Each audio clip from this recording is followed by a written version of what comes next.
Hello and welcome back. We are in Genesis 43, and this is the most important chapter with the most important verses. Not really. I say that almost every time, but this one is important, but probably not the most important. But it's fairly short too. So we're going to enjoy this and we'll jump right in. Don't forget to share this and tell people about it. We've had over 5,000 views. This blows me away. Like a week ago, we had like less than 1,000. And then in like the last 7 to 8 days, it's just blown up and it's blowing my mind. Of course, when you see this, which will probably be later on at the end of the month, who knows where we'll be at. But today we're in Genesis 43. I'm going to read from the New Living Translation, and I might jump back and forth just to point out a couple of things that I think we need to know. But Genesis 43. But the famine continued to ravage the land of Canaan. When the grain they had brought back from Egypt was almost gone, Jacob said to his sons, "Go back and buy us a little more food." But Judah said, "The man was serious when he warned us. You won't see my face again unless your brother is with you. If you send Benjamin with us, we will go down and buy more food. But if you don't let Benjamin go, we won't go either. Remember, the man said, 'You won't see my face again unless your brother is with you.'" And, well, we'll get into that. "So why were you so cruel to me?" Jacob moaned. "Why did you tell him you had another brother?" "The man kept asking us questions about our family," they replied. "He asked, 'Is your father still alive? Do you have another brother?' So we answered his questions. How could we know he would say, 'Bring your brother down here'?" Judah said to his father, "Send the boy with me and we will be on our way. Otherwise we will all die of starvation, and not only we, but you and our little ones." I like verse 8, and I will read it in the complete Jewish version because I think it's important to see the difference. But verse 8 in the complete Jewish version says, Judah said to Israel, his father, "Send the boy with me, and we will make preparations and leave, so that we may stay alive and not die, both we and you, and also our little ones."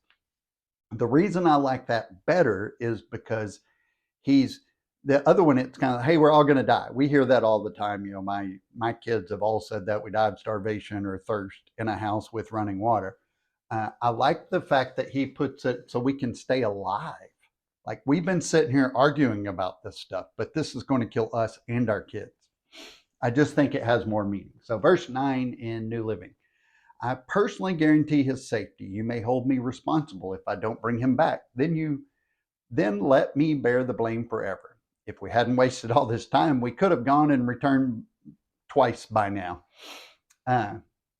So their father Jacob finally said to them, "If it can't be avoided, then at least do this. Pack your bags with the best products of this land. Take them down to the man as gifts: balm, honey, gum, aromatic resin, pistachio nuts — I don't like them — and almonds. Also take double the money that was put in your sacks, as it was probably someone's mistake. Then take your brother, go back to the man. May God Almighty give you mercy as you go before the man, so that he will release Simeon and let Benjamin return. But if I must lose my children, so be it." Verse 14 in the complete Jewish Bible says, "May El Shaddai give you favor." So it matters what you call God. We'll dig into that in a minute. So the men placed Jacob's gifts and double the money and headed off with Benjamin. They finally arrived in Egypt and presented themselves to Joseph. When Joseph saw Benjamin with them, he said to the manager of his household, "These men will eat with me this noon. Take them inside the palace, then go slaughter an animal and prepare a big feast." So the man did as Joseph told him and took him into Joseph's palace. The brothers were terrified when they saw that they were being taken into Joseph's house. "It's because of the money someone put in our sacks last time we were here," they said. "He plans to pretend that we stole it. Then he will seize us, make us slaves, and take our donkeys." Again, verse 18 in the complete Jewish Bible, I think, says it better. It says, "Upon being ushered into Joseph's house, the men became fearful. They said, 'It's because of the money that was returned in our packs the first time that we have been brought inside, so that he can use it as an excuse to attack us, take us as slaves, and seize our donkeys too.'" See, it would have been justified if he'd have done it that way. And it gets a little bit more into the Hebrew culture and Egyptian culture, but I think it shows the fear of the moment a little bit better. So the brothers approached the of Joseph's house and spoke to him at the entrance to the palace. Sir, they said, we came to Egypt once before to buy food. But as we were returning home, we stopped for the night and opened our sacks. Then we discovered that each man's money, the exact amount paid, was in the top of his sack. Here it is, we have brought it back with us. We also have additional money to buy more food. We have no idea who put our money in our sacks. This is another pet peeve of mine because it says in verse 20, Sir, they said, we came to Egypt once to buy food.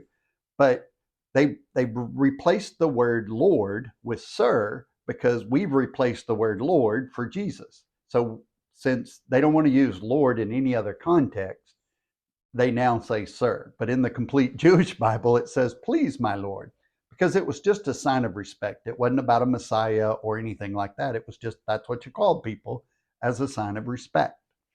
So back in verse 23, relax, don't be afraid, the household manager told them. Your God, the God of your father, must have put this treasure into your sacks. I know I received your payment. Then he released Simeon and brought him out to them. The manager then led the men into Joseph's palace. He gave them water to wash their feet and provided food for their donkeys. They were told they would be eating there, so they prepared their gifts for Joseph's arrival at noon. When Joseph came home, he gave them gifts they had brought him. They gave him gifts they had brought him, then bowed low to the ground before him. After greeting them, he asked, How is your father, the old man you spoke about? Is he still alive? Yes, they replied, Our father, your servant, is alive and well.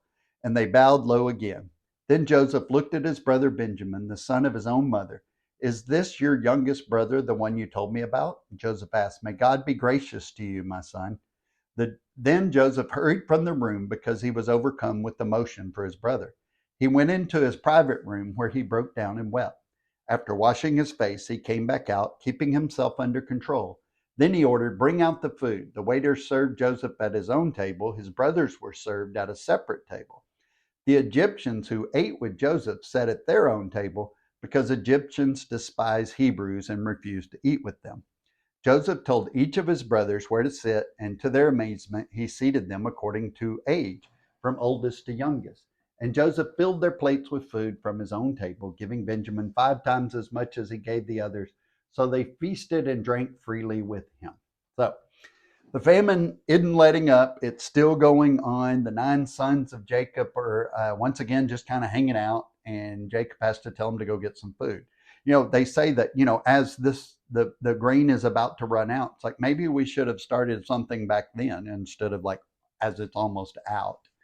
Uh, but Judah, who's really been humbled by life and all the things that have gone on in his life, obviously his daughter-in-law Tamar, and so he offers himself up for Benjamin as a sacrifice.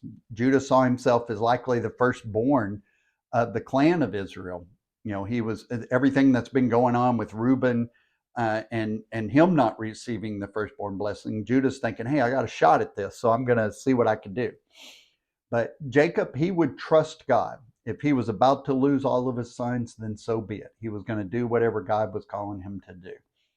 Joseph sees his brothers have Benjamin, so he gets all excited, but the brothers think it's a trap because they didn't know he would recognize Benjamin. So Joseph eats alone because an Egyptian wouldn't eat with the shepherd. It was just, they were a lower class. You didn't do those kind of things. Egyptians valued cattle, not sheep. And the Israelites were given the land of Goshen, where they would be away from Egyptian society, and then they could grow sheep, and it really wouldn't be close to them. So they were kind of given their own area to do their thing. They were stunned to be arranged in order from oldest to youngest. But in Egypt, a prince or a ruler was given about 5 times as much as everybody else as a sign of royalty. So get this. This is one of the cool things about reading the Bible as a whole and seeing the connections. So Joseph gives Benjamin 5 times as much as a sign of royalty. But Benjamin's not a royal anything. He's just a kid. Well, not really a kid, but he's the youngest. He hadn't really accomplished anything in life. But the first king of Israel will be a descendant of Benjamin. So it's all foreshadowing. What happened at this moment foreshadowed what was going to happen whenever he actually is a descendant of his is made king. So that's pretty cool. Joseph is an Old Testament shadow of Jesus. He's not Jesus. He is a shadow, a foreshadowing of things Jesus will do. Joseph is used partially to create a pattern the Messiah will follow. So some of the things Joseph's doing are put there. So whenever Jesus does it, we can look forward and go, oh, that's who he was talking about. So the trick really is recognize the patterns. And we talked about that before, about not asking why, but rather look for the pattern. Not why God does it, but what's the pattern he's using. And then you'll be able to recognize what he's trying to do. So that's chapter 43. We'll jump into chapter 44 and get these guys all figured out, as we're going to send them back home and confuse them even more. So read ahead. God bless. Thanks for joining. Don't forget, love God, love people, and change the world. If you have anything you want to know about the Bible, or maybe you've just always wanted to ask, this is the place. We're not going to make fun of you. We're going to try to find the answer. And if we can't find the answer, we'll give you a pretty good guess, but we'll let you know it's a guess. So God bless. Take care. We'll see you soon.